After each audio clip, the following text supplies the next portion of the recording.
بسم اللہ الرحمن الرحیم۔ پیارے بچوں، کیسے ہیں آپ سب؟ امید کرتی ہوں کہ آپ تمام بخیر ہوں گے۔ جو ہماری سیکنڈ سیریز شروع ہوئی تھی اسی کا آج ہم لیسن نمبر 8 بیان کرنے والے ہیں، الوفاء والامانت، یعنی یوسف علیہ السلام کی وفاداری اور یوسف علیہ السلام کی امانت داری۔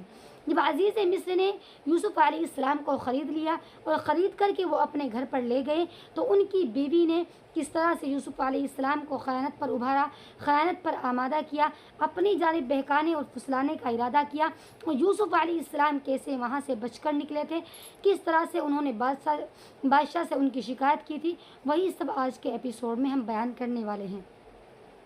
الوفاء والامانت، وفاداری اور امانت داری۔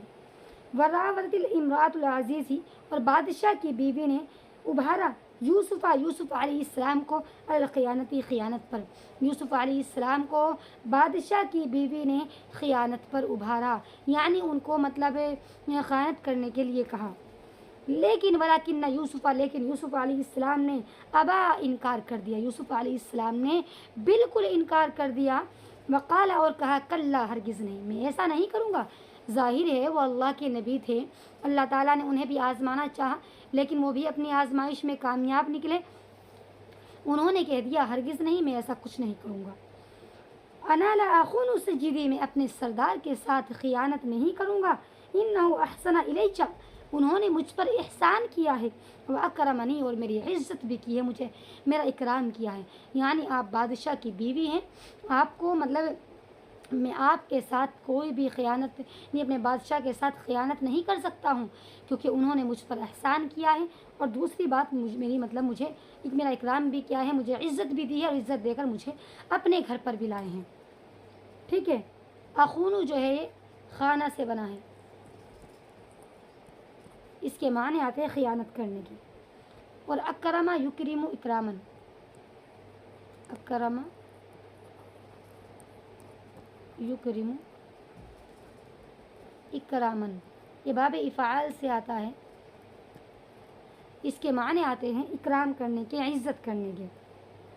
انی اخاف اللہ، میں اللہ سے ڈرتا ہوں، یعنی میں سب سے بڑی بات تو یہی کہ بادشاہ کے ساتھ میں خیانت نہیں کر سکتا ہوں، انہوں نے مجھ پر احسان کیا ہے، مجھ پر اکرام کیا ہے، میرا اکرام کیا ہے۔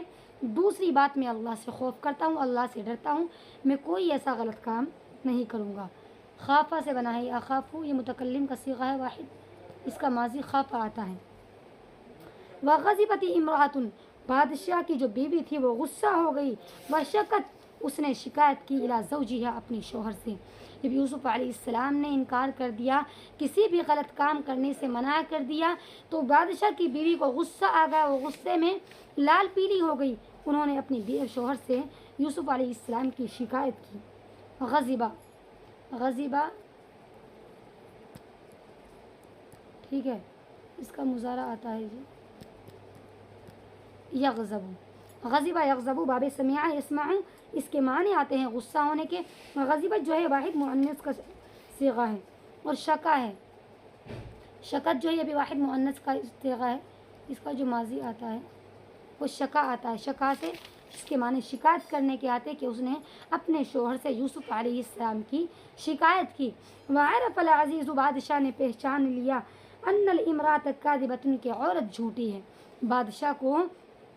بادشاہ نے یوسف علیہ السلام کو اسی وقت پہچان لیا تھا کہ وہ کس طریقے کے انسان ہیں، وہ کیسے ہیں۔ جب بیوی نے شکایت کی تو بادشاہ اس بات کو سمجھ گئے کہ جو بیوی ہے میری یہ جھوٹی ہے، کاذبۃ، یہ جھوٹی ہے۔ عرفہ، اس کا مضارع آتا ہے جی یعرف، اس کے معنی پہچاننے کے آتے ہیں۔ ٹھیک ہے، کہ بادشاہ نے پہچان لیا۔ اس میں انا جو ہے یہ حرف مشبہ بالفعل ہے، ٹھیک ہے، الامرأۃ اس کا اسم ہے، کاذبۃ اس کی خبر ہے، ٹھیک ہے۔ وعرف ان یوسف، اور بادشاہ نے یہ بھی پہچان لیا، ان یوسف، کہ یوسف علیہ السلام امین، امانت دار ہیں۔ کیونکہ ظاہر ہے یوسف علیہ السلام کی عادتوں سے سب کچھ باتیں ظاہر ہو رہی تھی، وہ اللہ کے نبی ہونے والے تھے، تو بادشاہ نے یہ بھی پہچان لیا کہ یوسف علیہ السلام جو ہے وہ امانت دار ہیں۔ فقال لزوجہ، لہٰذا انہوں نے اپنی بیوی سے کہا، انکی کنت من الخاطئین، کہ بے شک تم خطا کرنے والوں میں سے ہو۔ بادشاہ نے اپنی بیوی سے کہا کہ بے شک تم کیا ہو، من الخاطئین، خطا کرنے والوں میں سے ہو۔ وعرف یوسف فی مصر، یوسف علیہ السلام مصر میں پہچانے گئے بجمالہ ہی اپنی خوبصورتی سے. یوسف علیہ السلام مصر کے اندر اپنی خوبصورتی کی وجہ سے پہچانے گئے.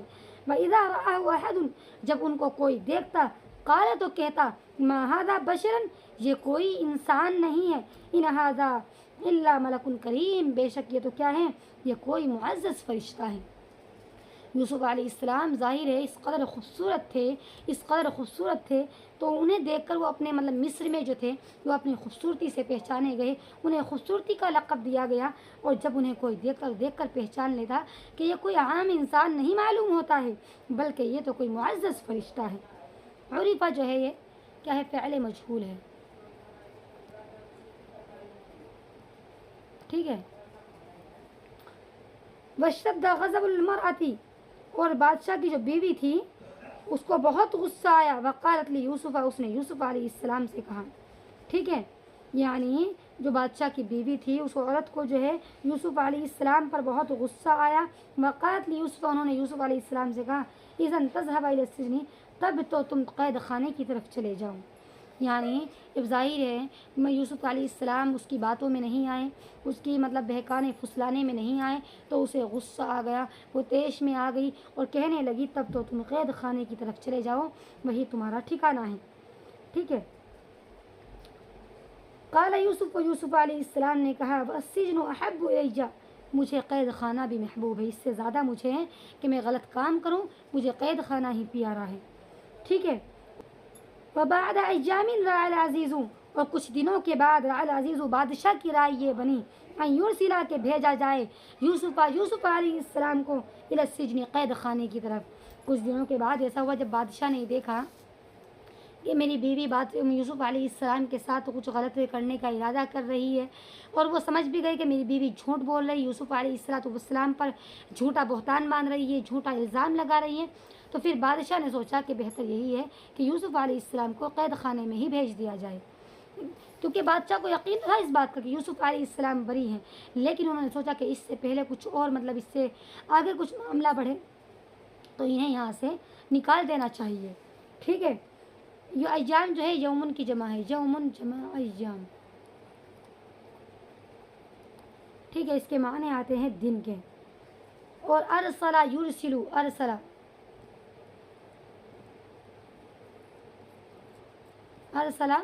یرسلو عیسان باب افعال سے آتا ہے, اس کے معنی بھیجنے کے آتے ہیں کہ ان کو بھیجا جائے الی السجن قید خانے کی طرف. ٹھیک ہے. اس میں بعد تو جو ہے مضاف ہے اور ایام مضاف الیہ ہے.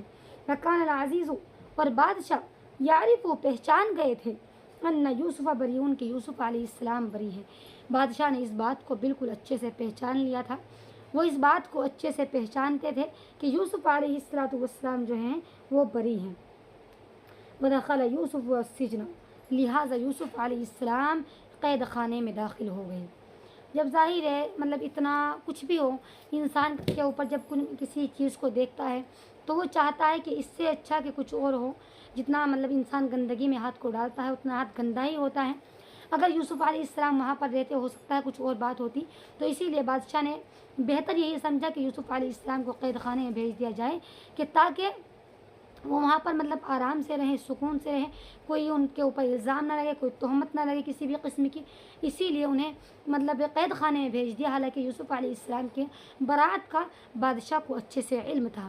لہٰذا یوسف علیہ السلام نے بھی مطلب کوئی انکار نہیں کیا, بالکل کچھ نہیں کہا اور کہا مجھے نا اس زندگی سے اچھا قید خانہ ہی مجھے پسند ہے, لیکن عزت ہونی چاہیے وہاں پر, کوئی مطلب اللہ کے ساتھ یا بندوں کے ساتھ خیانت نہیں ہونی چاہیے. تو میں قید خانے ہی چلا جاتا ہوں, مجھے قید خانہ ہی پسند ہے. اس میں دخلہ جو ہے اس کا مضارع آتا ہے یدخلو. ٹھیک ہے. اس کے معنی آتے ہیں داخل ہونے کے کہ بادشاہ وہاں پر یوسف علیہ السلام داخل ہو گئے. اب آگے دیکھتے ہیں جب یوسف علیہ السلام قید خانے میں چلے گئے تو پھر آگے کیا ہوتا ہے. ٹھیک ہے. اگر پورے سبق میں کچھ بھی سمجھ میں نہ آیا ہو, کسی ورڈس میننگ میں یا کسی بھی چیز میں مطلب کچھ آپ کو کوشچن کرنا ہو, کوئی سوال پوچھنا ہو, تو آپ مجھ سے کامنٹ باکس میں ضرور پوچھ سکتے ہیں. انشاءاللہ میں جواب دینے کی پوری کوشش کروں گی.